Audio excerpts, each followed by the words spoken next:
रात के सन्नाटे में जब पूरा गांव नींद में डूबा था, तब कहीं दूर एक गेहूं के खेत में दर्द से कराहता हुआ एक युवक पड़ा था। उसके शरीर से खून बह रहा था। आंखें धीरे धीरे बंद हो रही थी और होठों पर बस एक ही नाम था, प्रगति। ये कहानी है एक ऐसी शादी की जो महज 15 दिनों में एक खूनी खेल में बदल गई। एक दुल्हन जिसका दिल किसी और के लिए धड़कता था, एक प्रेमी जो किसी भी हद तक जाने को तैयार था, और एक पति जिसे अपनी ही पत्नी से मौत का निमंत्रण मिला। चलो समझते हैं इस वारदात की पूरी कहानी मेरे यानी गौतम प्रकाश के साथ। अगर आप लोगों ने अभी तक हमारा चैनल सब्सक्राइब नहीं किया है, तो प्लीज सब्सक्राइब कर लें। इससे हमें हौसला मिलेगा। औरैया की रहने वाली प्रगति और अनुराग की मोहब्बत की शुरुआत कॉलेज के दिनों में हुई थी। दोनों एक दूसरे के बिना जीने की कल्पना भी नहीं कर सकते थे, लेकिन समाज और परिवार की दीवारें इतनी मजबूत थीं कि उनके प्यार की नींव हिल गई। प्रगति के घर वालों ने जबरन उसकी शादी मैनपुरी के युवा कारोबारी दिलीप से करवा दी। दिलीप खुश था। उसने सोचा था कि नई दुल्हन के साथ एक सुनहरी जिंदगी की शुरुआत होगी। लेकिन उसे नहीं पता था कि जिस लड़की को वह अपनी दुनिया बना चुका था, उसकी दुनिया में पहले से ही कोई और था। शादी के बाद भी प्रगति ने अनुराग से मिलना बंद नहीं किया।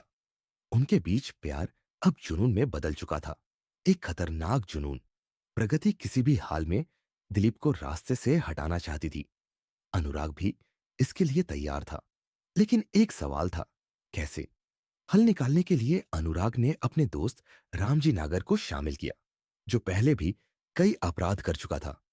पैसों का लालच था और प्यार का पागलपन। तीनों ने मिलकर एक खौफनाक साजिश रची। 19 मार्च की शाम दिलीप अपने काम से लौट रहा था। अनुराग ने उसे फोन किया, भाई, मिलना जरूरी है, एक बिजनेस का बढ़िया आइडिया है। दिलीप बेखबर था। वह पहुंचा। अनुराग उसे बाइक पर बिठाकर खेतों की ओर ले गया। अचानक बाइक रुकी। रामजी पहले से वहां छिपा था। एक गोली चली, फिर दूसरी। दिलीप की सांसें टूटने लगी। अंधेरे में सिर्फ एक आवाज गूंज रही थी, प्रगति को बता देना कि मैंने वादा निभा दिया। अगले दिन गांव में हड़कंप मच गया। खेत में पड़ी लाश की पहचान दिलीप के रूप में हुई। पुलिस ने मामले की जांच शुरू की। जब सीसीटीवी फुटेज खंगाले गए, तो देखा गया कि दिलीप को आखिरी बार अनुराग के साथ देखा गया था।